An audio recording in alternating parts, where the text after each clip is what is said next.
Over the last while, I've restored some original compact Apple Macintosh computers.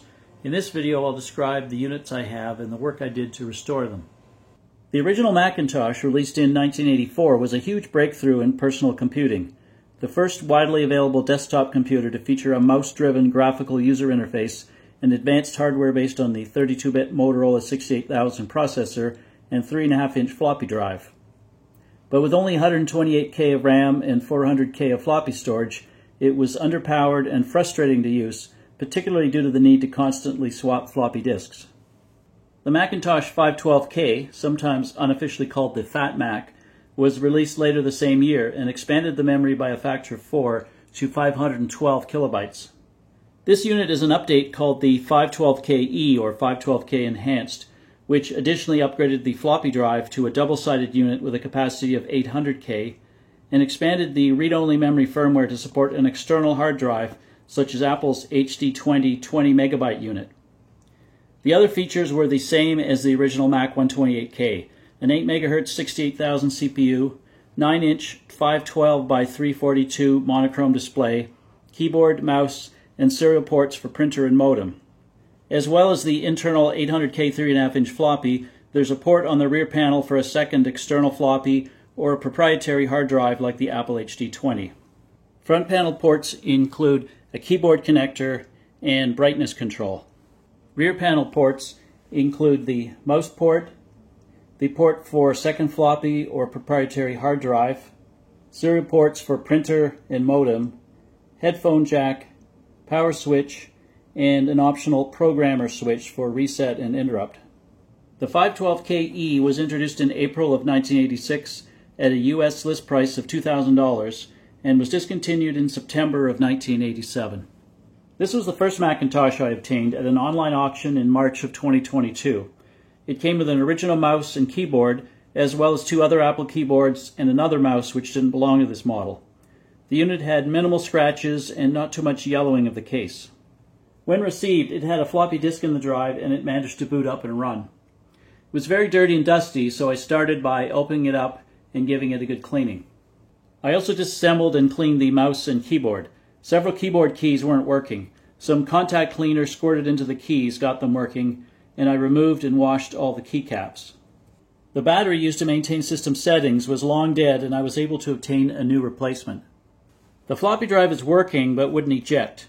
Opening up the drive identified that one of the plastic gears was damaged. This is a very common problem with these drives, and fortunately there are replacement gears available on the internet. This and a good cleaning and lubrication of the drive restored it to working condition. The case was missing 2 screws, the ones that require a large Torx screwdriver to access. I replaced them. Engraved on the case, keyboard, and mouse is a number that appears to be a Canadian social insurance number. This was common as a way of deterring theft or tracing stolen goods.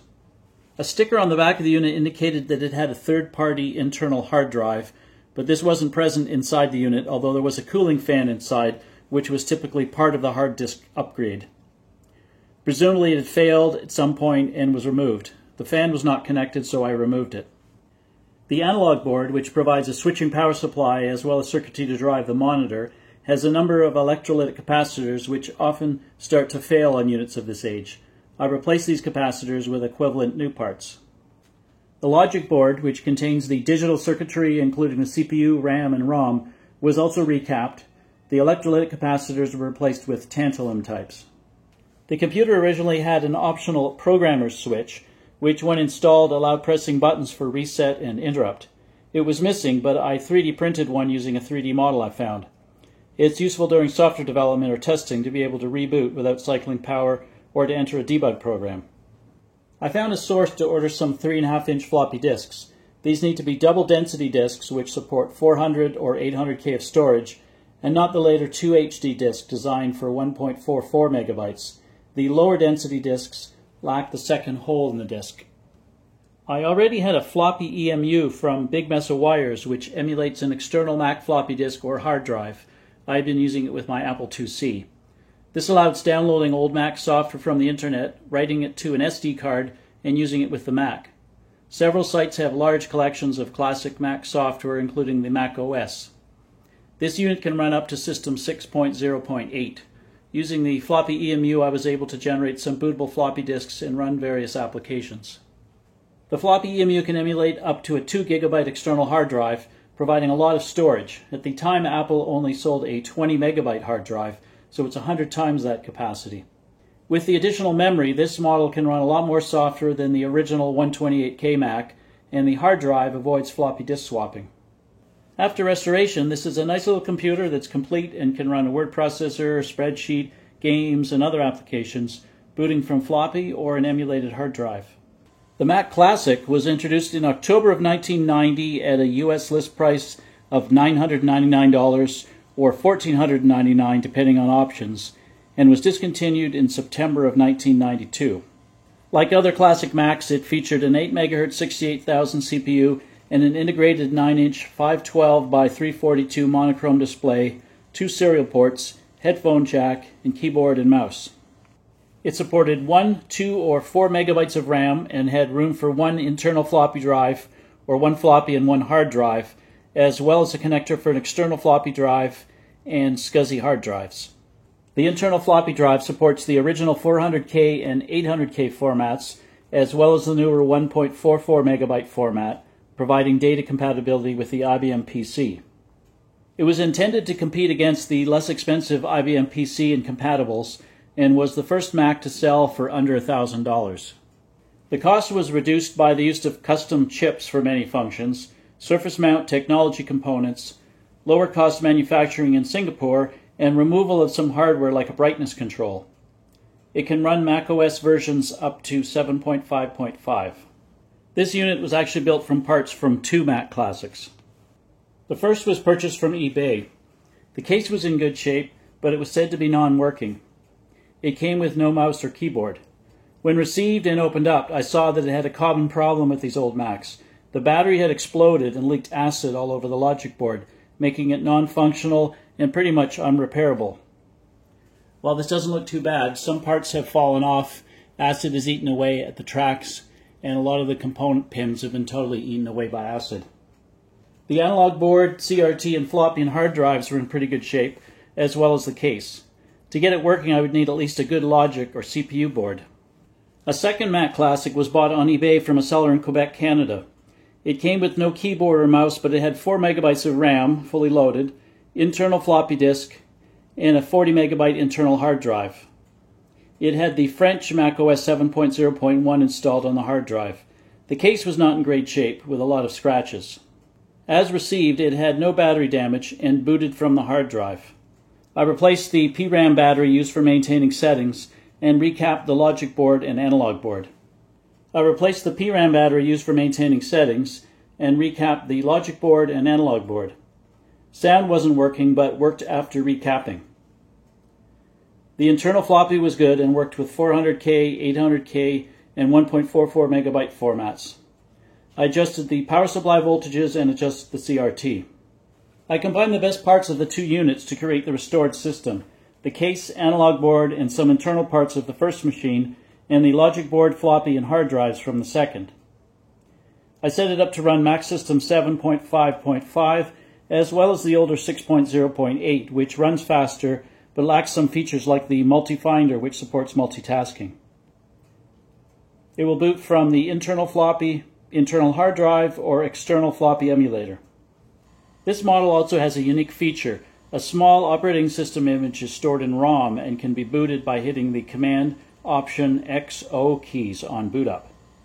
Now having 2 Macs, I was able to connect them together using a serial cable and get them to communicate, including doing file transfers. I can also do the same with a modern laptop. The third system I restored is a Macintosh SE. The SE, for System Expansion, was introduced in March 1987 and discontinued in October 1990.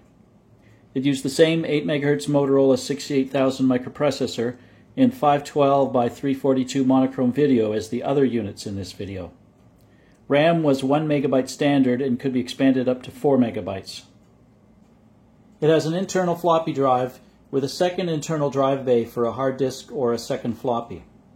It was the first compact Macintosh that featured an expansion slot, hence the SE name. The keyboard and mouse used the Apple Desktop Bus, or ADB, which had previously only been used on the Apple II GS. It supported an external SCSI drive using a standard 50-pin connector. It was also the first Mac to add a cooling fan, something that Steve Jobs had resisted, but he was no longer at Apple at the time. This improved the system's reliability and life expectancy. This is the original SE, which was followed by several other SE models, such as the SE30. This unit was bought on eBay in 2022. It came with a keyboard but no mouse or cables. As received, it was working, although the hard drive is not detected. There was no rust or battery damage, but a lot of dust inside. The floppy worked better after a cleaning and lubrication. I cleaned the keyboard by removing and washing all keycaps, and it worked fine. I inspected the 20 megabyte hard disk drive. I eventually opened it up, and it appears that the disk head had crashed into the platter so that it was not salvageable. Another similar drive that was in one of the Mac Classic machines was also bad and unrepairable. It came with 1 megabyte of RAM. I upgraded it to the full 4 megabyte capacity by purchasing 4 new 1 megabyte SIMs. This also allowed it to run the newer Mac OS 7, which would not run in 1 megabyte. I also 3D printed a replacement programmer switch using an available 3D model. The analog and logic boards were recapped, as well as the power supply.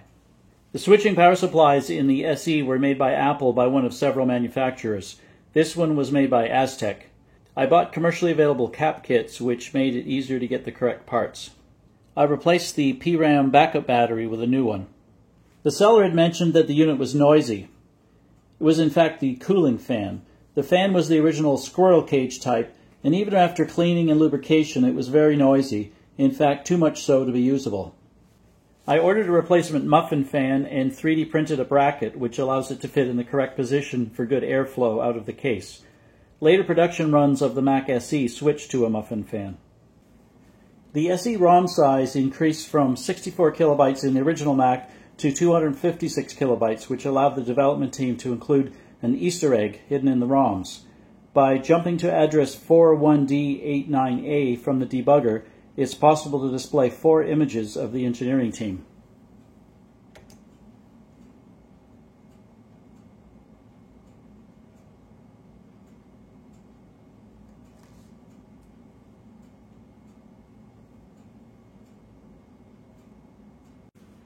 I bought an accessory for this machine, the Blue SCSI, which emulates a SCSI hard drive. This is a small, low-cost device that uses an SD card for storage and emulates several SCSI hard drives. Since the machine doesn't have a working hard drive, this makes the unit much more useful. I bought an assembled unit and 3D printed the case.